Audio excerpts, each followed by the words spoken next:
जंगल के बीचों बीच शिकारियों का एक छोटा सा गांव था। उस गांव के सभी लोग शिकारी थे। उनका सरदार बहुत ही अनुभवी शिकारी था, जो जानवरों के पैरों के निशान देखकर बता देता था कि वो कितनी दूर पर होगा। वो शिकार तो करता था, लेकिन सिर्फ उन्हीं जानवरों का जो या तो बूढ़े होते थे या फिर घायल होते थे। उनके अलावा वो सभी जानवरों को छोड़ देता था, जिस वजह से उसका नाम दयालु शिकारी पड़ गया था। आज तो हमें किसी बड़े जानवर का शिकार करना होगा। अगर आज बड़ा जानवर नहीं मिला तो हमारा परिवार आज भी भूखा रह जाएगा। बड़े जानवर मिलते तो बहुत हैं, लेकिन क्या करें, हमारा सरदार बहुत दयालु जो है, हर बार उनको छोड़ने को बोल देता है। आज हम उसकी बात नहीं मानेंगे। तू बिल्कुल सही कह रहा है लाला। आज अगर उसकी बात मानी तो ना जाने हम सबके परिवार का क्या होगा। वो तो ठीक है, लेकिन सरदार हैं कहाँ? अभी तक नहीं आए। एक काम करते हैं, आज उसके बिना ही शिकार करते हैं। हम ऐसा नहीं कर सकते। उसके जितना अनुभव हम किसी के पास नहीं है। वो जानवरों के पैरों के निशान देखकर बता देता है कि वो कितनी दूर होगा। हम उसके बिना शिकार नहीं कर सकते। माफ करना, आज मुझे आने में थोड़ी देर हो गई। चलो कोई बड़ा शिकार करते हैं। आज भी छोटा खरगोश ही हाथ लगा है। ऐसा लगता है जंगल के सभी बड़े जानवर खत्म हो गए हैं। लगता है जानवरों को ये पता चल गया है कि हम सब उनका शिकार करने आ रहे हैं। ये मजाक का वक्त नहीं है रज्जू। लगता है आज भी हमारे परिवार को भूखा ही रहना पड़ेगा। अगर ऐसा ही रहा तो हमें दूसरा काम धंधा देखना पड़ेगा। तुम सब चुप रहो। मुझे सांभर के पैरों के निशान दिखे हैं। वो यहीं आसपास ही है।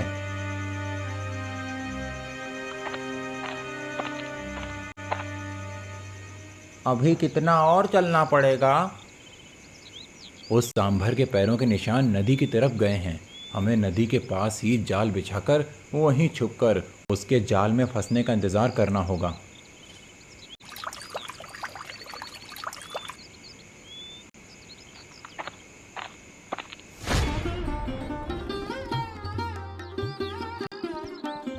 देखो, मैंने कहा था ना, सांभर जाल में फंसेगा। इसीलिए तो तू हमारा सरदार है। हमारा पेट भरने के लिए इसका धन्यवाद करते हैं और इसकी जीवन लीला समाप्त करते हैं। रज्जू रुको, इसे मत मारो। ऐसा लगता है ये हमसे कुछ कहना चाहता है। अच्छा, तुझे जानवरों की भाषा भी आती है जो तू उसकी बोली समझ गया। अरे भाई, तुम इसकी आंखों में देखो। ऐसा लगता है ये हमसे मदद मांगने आया है और जानबूझकर जाल में फंसा है। तो क्या अब तू इसे भी छोड़ देगा? लाला, मैं जाल खोल रहा हूँ। अगर ये भागा तो इसे बंदूक से मार देना, और अगर नहीं भागा तो सब समझ जाना कि ये जानबूझकर जाल में फंसा था।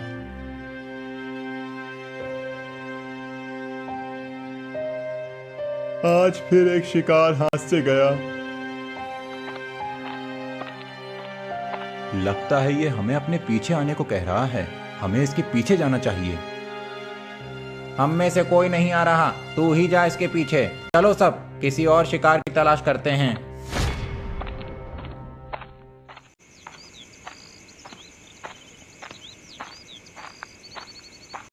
लगता है गड्ढे में कुछ है। अभी झांक कर देखता हूँ। अरे ये क्या? अंदर तो एक और सांभर है। लगता है ये इसका साथी है। ये इसी को बचाने के लिए मदद मांग रहा था। इसे बाहर निकालना पड़ेगा।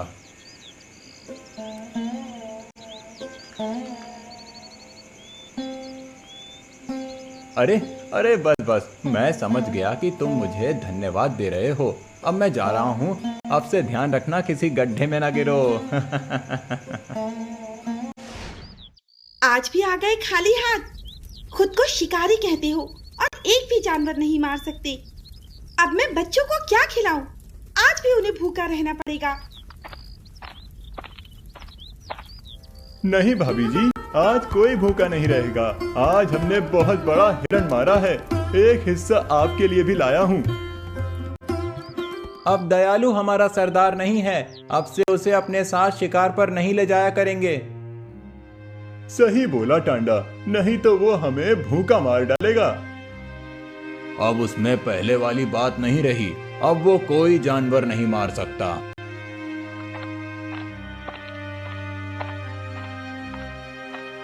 चलो आज भी कोई बड़ा शिकार करते हैं।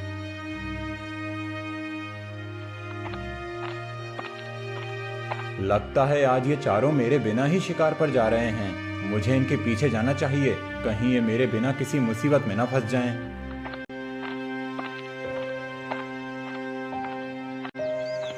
ये जंगल का वही हिस्सा है ना जहाँ दयालु हमें आने से मना करता था? हाँ बाघा, अच्छा हुआ हम उसे साथ नहीं लाए, नहीं तो वो हमें यहाँ आने से मना कर देता। यहीं पर हमें बड़े जानवर मिलेंगे। शिकार की तलाश में हम सब जंगल के बहुत अंदर आ गए हैं, लेकिन अब तक एक भी जानवर नहीं मिला। आज हमारे हाथ कुछ नहीं लगा, अब हमें खाली हाथ ही वापस लौटना पड़ेगा। सूरज भी ढलने वाला है।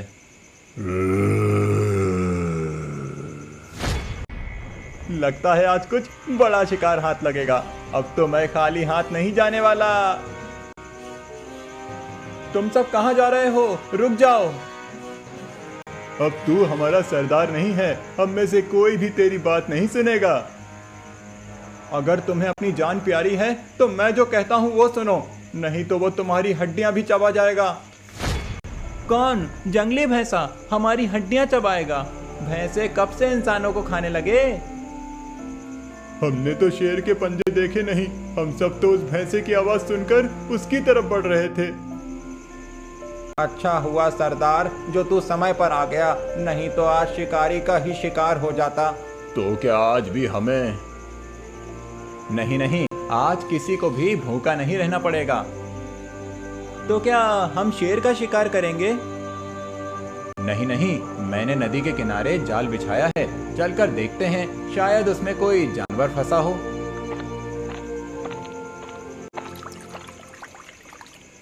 ऐसा मगरमच्छ तो मैंने पहले कभी नहीं देखा। कितना विशाल मगरमच्छ है, वो भी सोने का। क्या करें, इसे अपना खाना बनाएं या छोड़ दें? मुझे तो ये कोई जादुई मगरमच्छ लगता है, इसे छोड़ना ही ठीक रहेगा। मुझे पता था सरदार यही बोलेगा।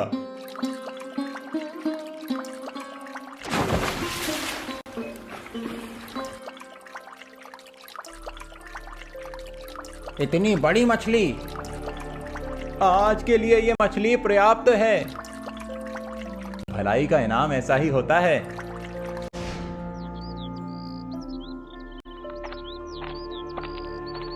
आप ही दयालु शिकारी हैं, मैंने आपके बारे में बहुत सुना है, मैं आपसे मदद मांगने आया हूँ। हाँ, मैं ही दयालु शिकारी हूँ। आप कौन हैं, कहाँ से आए हैं और मेरी क्या मदद चाहिए? मैं पहाड़पुर का रहने वाला भीमा हूँ।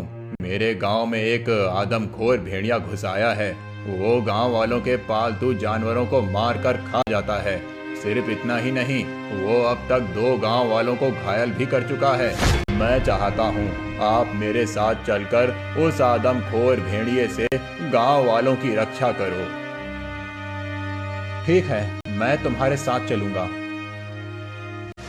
तो ये है पहाड़पुर गांव। पहले ये गांव इस तरह वीरान और उजड़ा नहीं था। चारों तरफ चहल पहल हुआ करती थी, लेकिन जब से वो आदमखोर भेड़िया गांव में आया है, तब से उसके डर से कोई भी घर से बाहर नहीं निकलता। आदमखोर भेड़िया, आदमखोर भेड़िया, बचाओ बचाओ।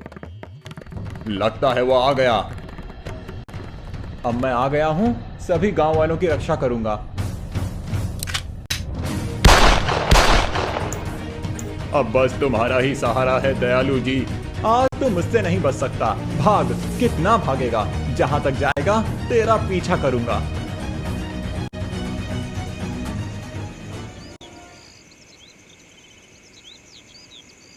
तो ये आदमखोर भेड़िया यहाँ रहता है। अब ये यहाँ से कभी बाहर नहीं निकल पाएगा। लगता है इनके खाने को कुछ नहीं है और ये भेड़िया अपनी पत्नी और बच्चों के लिए खाने का इंतजाम करने के लिए गांव में घुसता है। लेकिन भेड़िया तो झुंड में रहने वाला जानवर है, इसका पता लगाना पड़ेगा, लेकिन उससे पहले इनके खाने का इंतजाम करना पड़ेगा। इनका इंतजाम तो हो गया, अब वापस जाता हूँ। दयालु जी, आपने उस भेड़िए को मार दिया? नहीं, वो पत्थरों के बीच से होता हुआ भाग निकला। कोई बात नहीं दयालु जी, वो कल फिर आएगा। अब आप पूरी तरह तैयार रहना। वो तो ठीक है, लेकिन मुझे एक बात जानना है। कौन सी बात?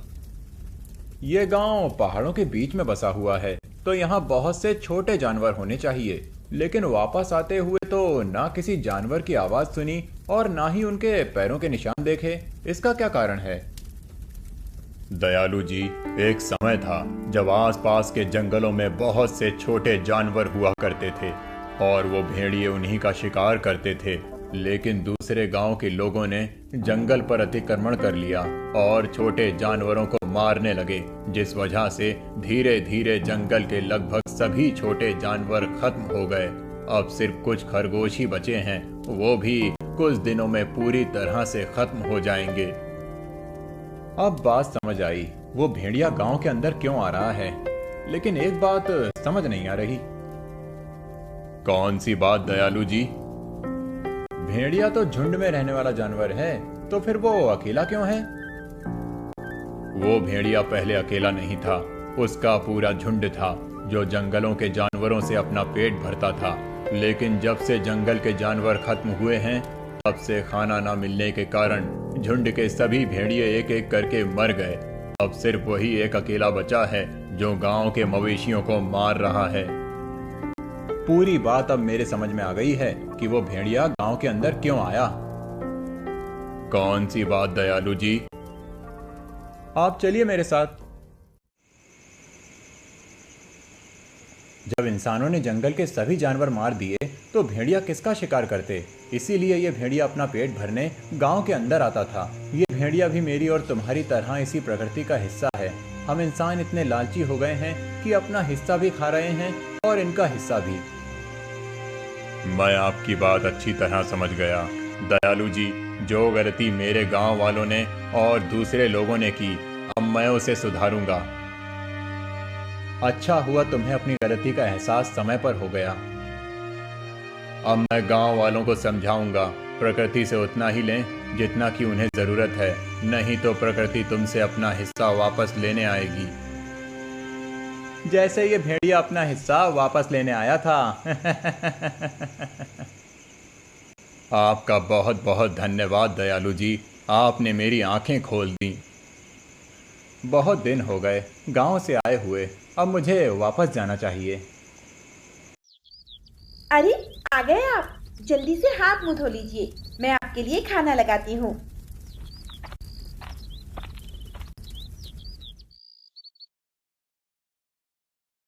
आपने उस आदमखोर भेड़िए को मार दिया या फिर उस पर भी दया आ गई आपको दूसरे जानवरों की तरह? अरे भाई, वो भी हमारी तरह इसी प्रकृति का हिस्सा है, उसे भी जीने का अधिकार है। अगर कोई उसका खाना छीनेगा तो वो अपना खाना लेने तो आएगा ही ना। आप और आपकी बातें, मेरी तो कुछ भी समझ में नहीं आता। मैं शिकारी जरूर हूँ, लेकिन अपना पेट भरने के लिए शिकार करता हूँ, किसी जानवर की हत्या करने के लिए नहीं। अच्छा होता आप उसी गांव में रुक जाते, कम से कम मुझे भरपेट खाना तो मिलता। अब फिर से भूखा रहना पड़ेगा। भाभी जी, ये रहा आपका हिस्सा। अरे सरदार, तू कब आया? मार दिया उस भेड़िए को। लगता है तुम सबने मेरे बिना शिकार करना सीख लिया है। हाँ सरदार, हम में से कोई भी तेरी तरह जानवरों पर दया नहीं करता। हम दयालु नहीं है ना।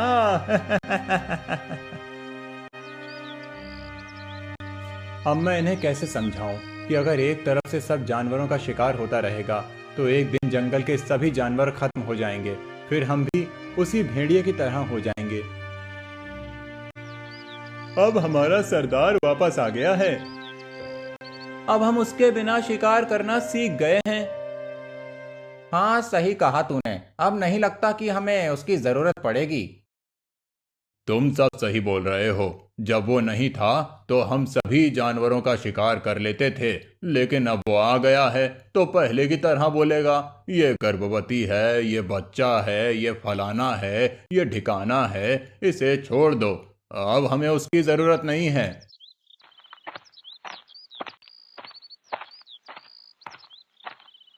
लगता है किसी गंभीर विषय पर चर्चा हो रही है। तू सही समय पर आया है दयालु। हम सब ने फैसला किया है कि अब हम तेरे बिना ही शिकार पर जाएंगे। मैं तुम सबसे कुछ कहना चाहता हूँ। अब हम में से कोई तेरी बात नहीं सुनेगा। अब हम तेरे बिना शिकार करेंगे, तू अपना देख ले। 1 महीने तक वो चारों अंधाधुंध शिकार करते हैं और जंगल के लगभग सभी बड़े जानवरों को मार देते हैं।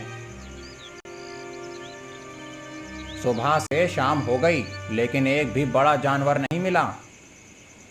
1 हफ्ता हो गया है, एक भी बड़ा जानवर हाथ नहीं लगा। ना जाने जंगल के सभी जानवर कहाँ चले गए। या तो हम शिकार नहीं कर पा रहे हैं या जंगल के जानवर खत्म हो गए हैं।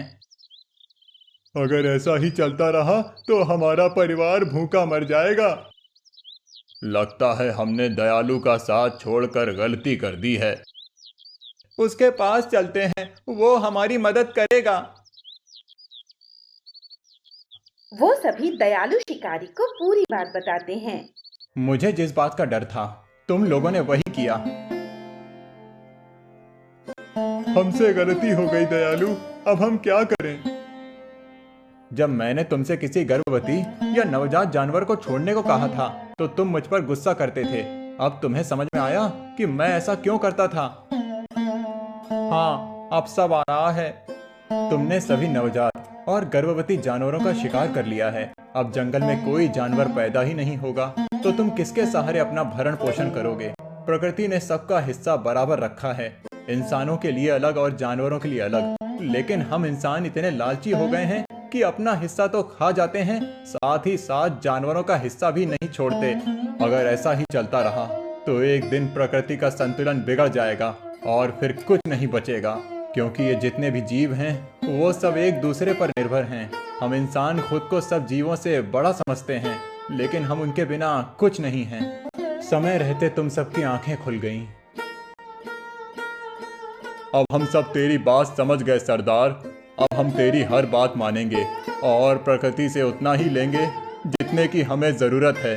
उस दिन के बाद वो सभी दयालु शिकारी की बात मानने लगे और उन्हीं जानवरों का शिकार करते जिससे प्रकृति का संतुलन बना रहे।